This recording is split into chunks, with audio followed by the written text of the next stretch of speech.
6 years ago, a Retro Studios employee said they were working on a project that everybody wants them to do. And the next game that came out after that statement was made was Donkey Kong Country Tropical Freeze. Is that really the game they were referring to, though, or is something on the way that's hotter than Mama in her bra? Since we're on the internet, let's discuss this in a civil manner.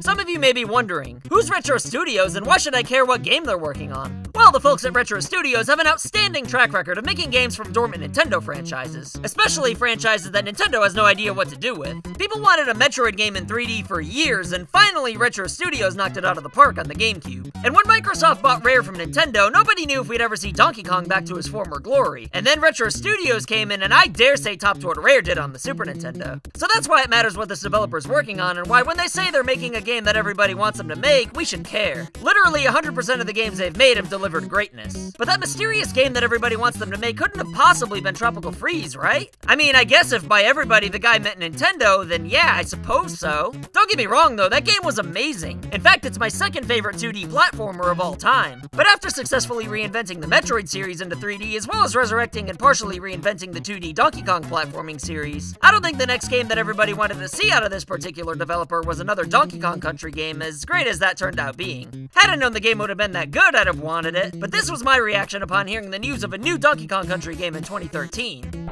Disappointed! Going off of the trailer, it looked like a Wii game that was copy-pasted, shuffled around, and pumped full of steroids. My guess is that they were working on something new, and the Wii U was really struggling, so then Nintendo probably asked Retro to put the project everybody wanted them to make on hold to make a new Donkey Kong real quick, since they already had the engine and mechanics down and it wouldn't be too hard for them to make. Like I said, the game exceeded expectations, but I still find it hard to believe that it took 3 years to make Tropical Freeze. So I waited patiently to find out what Retro was really working on, and then the Wii U started to fade. Surely they're holding off announcing a new game and saving it for the NX, aka Switch. But then the Switch was revealed with nothing to be seen from Retro. Well, they're waiting for E3, right? Well, that appeared to be the case when we saw a Metroid Prime 4 logo that made the internet pee all over the place, myself included. But then it was later revealed that the game was going to be developed by new young developers. First off, I'm sure Metroid Prime 4 will be awesome, and they wouldn't risk it being anything but great by giving it to crappy developers. The thing I'm intrigued by the most is that if Retro isn't making a new Metroid game, then what the heck are they doing? To be honest, I'd have been a little disappointed to find out that the big game they've been working on this whole time was another Metroid Prime game for the same reasons I was when finding out about Tropical Freeze. Sure, everybody wanted another Metroid Prime, but to be so vague about what you're working on leads to some high expectations, maybe unreasonably high.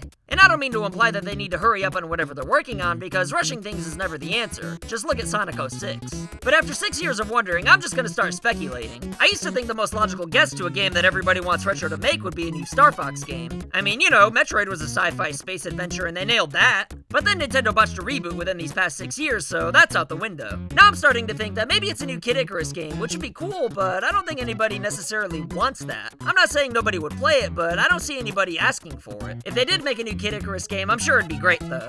FZero seems to make the most sense, with Retro lending a helping hand in designing courses for Mario Kart 7. So they have experience with racing games and they definitely nail it if that is the case. Personally, I'm hoping for a new IP altogether. Despite the name Retro implying they're involved in pre-existing franchises, I think they've proven themselves more than worthy to create a new Nintendo franchise altogether.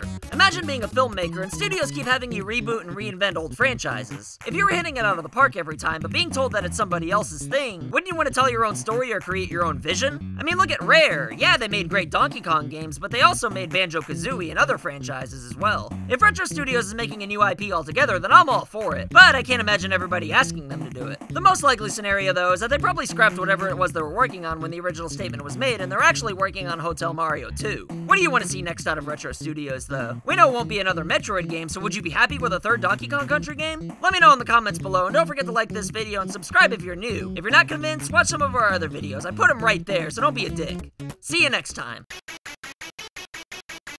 So I want to say thank you to your loyalty, thank you for your support.